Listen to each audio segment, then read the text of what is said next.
Madame la commissaire, Luanda abrite la deuxième réunion des organes de gouvernance du Centre pour les énergies renouvelables et efficacité énergétique de l'Afrique centrale. Quel est l'objectif de cette deuxième réunion? Oui, je vous remercie. Je voudrais, à l'entame de mon propos, remercier même les autorités de la République d'Angola pour avoir accepté d'abriter déjà cette réunion, d'abriter le siège du Centre régional pour les énergies renouvelables et dire que l'objectif de cette réunion est de revisiter des recommandations qui ont été prises en novembre 2023. Nous étions ici pour la première réunion. Certains textes ont été adoptés. Il fallait les revisiter et puis examiner les autres qui sont restés en suspens pour un approfondissement de la réflexion. Il s'agit entre autres du manuel de procédure administrative, financière et comptable.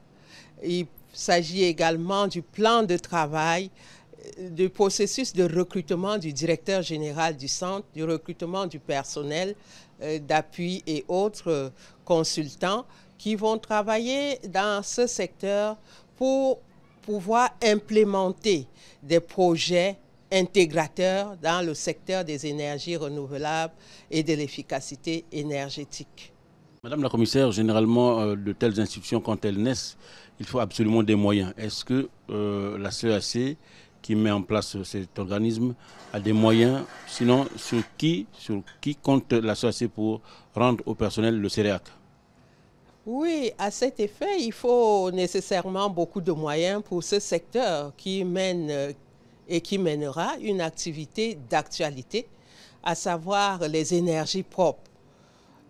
Nous comptons sur l'ONUSI, l'Organisation des Nations Unies pour le développement industriel. Pour l'industrialisation, il faut beaucoup d'énergie, d'électricité.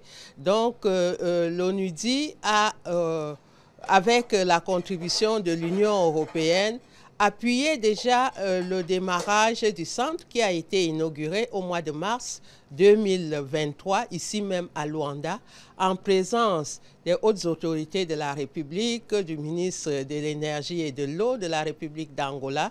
Nous avons également eu l'appui de IRENA qui s'occupe des énergies renouvelables, le siège est à Abu Dhabi, de même que la BAD, Banque africaine de développement, et le gouvernement autrichien qui nous appuie avec des financements et l'ambassadeur autrichien en Afrique du Sud a fait le déplacement lors de l'inauguration.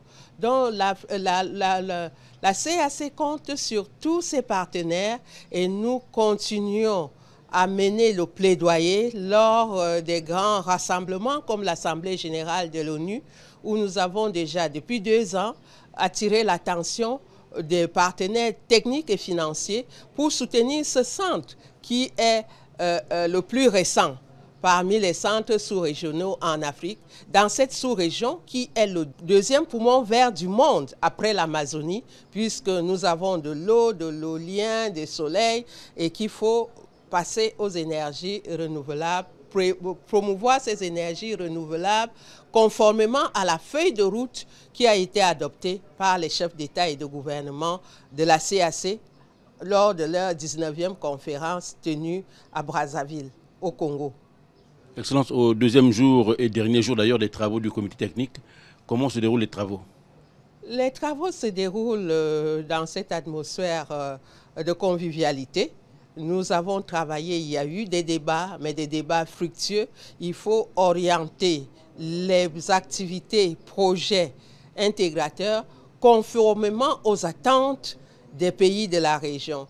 Et avec nos partenaires, nous faisons passer ce message et nous allons continuer à discuter ensemble pour que tout soit conforme aux attentes de nos populations rurales, urbaines, aux attentes de nos chefs d'État.